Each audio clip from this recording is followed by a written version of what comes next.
Hello class 7 बच्चों, मैं आज आपको करा रही हूँ आपकी जो पोएम है द रेबल, उसके क्वेश्चन आंसर्स। ठीक है, तो हम इसका फर्स्ट क्वेश्चन देखते हैं। फर्स्ट क्वेश्चन क्या कह रहा है कि आंसर द फॉलोइंग क्वेश्चन। तो जो क्वेश्चंस दे रखे हैं आपको उसके आंसर करने हैं आपको। तो इसका फर्स्ट पार्ट क्या है कि if someone doesn't wear a uniform to school what do you think the teacher will say. कि अगर कोई बच्चा स्कूल में यूनिफॉर्म पहनकर नहीं जाता है तो आपको क्या लगता है कि टीचर क्या कहेगा। तो इसका आंसर हम नीचे आंसर्स में देखेंगे। वो क्या कहेगा कि आंसर क्या है। First, the teacher will ask him her about the reason for not being in uniform and then takes action according to the reply.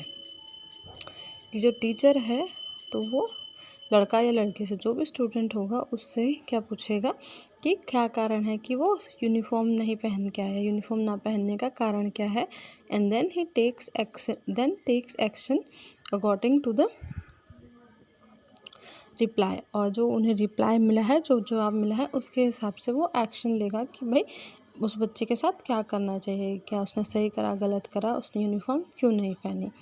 और हम देखते हैं इसका ऊपर सेकंड क्वेश्चन क्या कह रहा है कि when everyone wants a clear sky what does the rebel want most. कि जब हर किसी को एक साफ़ आसमान की उम्मीद होती है, हर कोई एक साफ़ आसमान चाहता है, तो जो रेबल है, जो विद्रोही है, वो क्या चाहता है सबसे ज़्यादा। तो आंसर क्या है इसका, नीचे देखेंगे हम। When everyone wants a clear sky the rebel wants rain the most. कि जब हर कोई सूरज की प्रशंसा करता है, साफ़ आसमान चाहता है, तो जो रेबल है, जो विद्रोही है, उसको क्या चाहिए कि बारिश हो।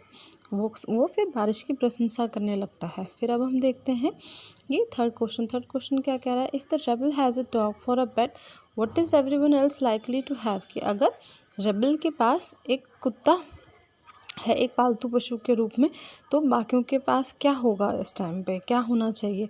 If the rebel has, answer इसका देखेंगे हम। थर्ड है कि if the rebel has a dog for a pet. कि अगर किसी रेबल के पास या विद्रोही के पास क्या है, एक कुत्ता है पालतू पशु के रूप में, then everyone else is likely to have a cat. आप नीचे देख सकते हैं इसका आंसर सेकंड पेज में आ रखा है कि दो उसमें क्या है, यहाँ आपका ऊपर ये जो आंसर है उससे कनेक्ट होके नीचे आंसर जो हिस्सा है उसका बचा हुआ वो है।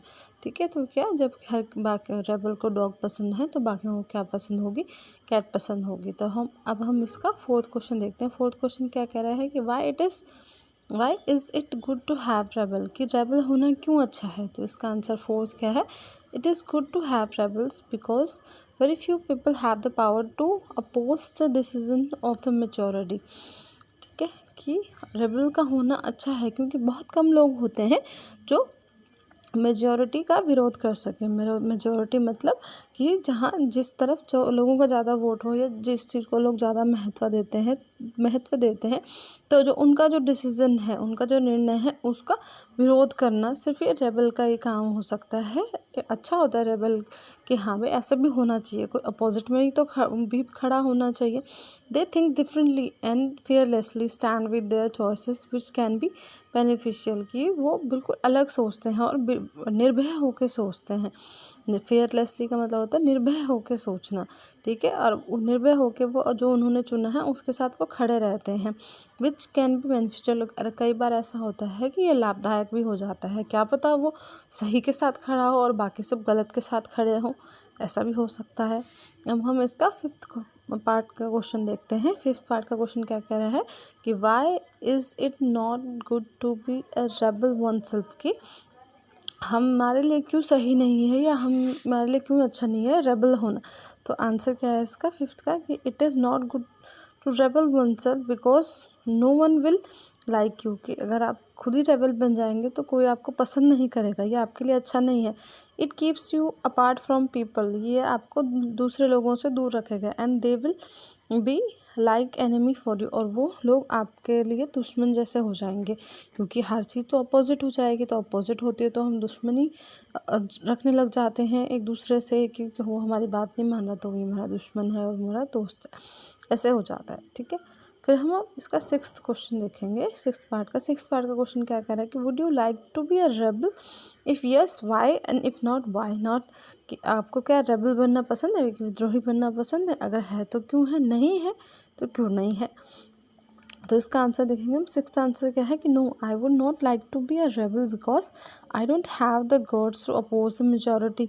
कि नहीं, मुझे रेबल बनना पसंद नहीं है क्योंकि मेरे में इतनी हिम्मत नहीं है या मेरे अंदर इतने गट्स नहीं है कि मैं मेजॉरिटी का विरोध कर सकूं। जो ज़्यादा संख्या में लोग हैं या जिस चीज़ में जिन लोगों का ज़्यादा फेवर उनका विरोध कर सकूँ, वो नहीं बन सकता मैं। Moreover I can't hurt the feeling of the people.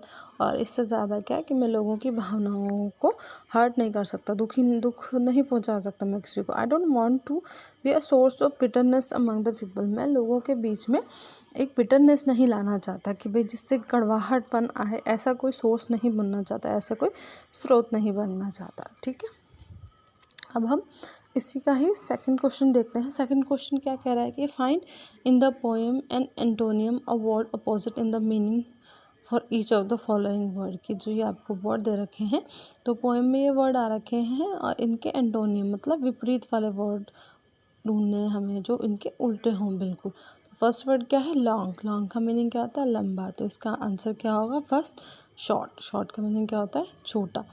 फिर 2nd है ग्रो। ग्रो का मतलब क्या है, बढ़ना या मतलब आगे जाना किसी चीज़ का। इसका अपोजिट क्या है, कट का मतलब काट देना किसी चीज़ का, कट जाना। फिर 3rd है क्वाइटनेस। क्वाइटनेस मतलब बिल्कुल शांति होना।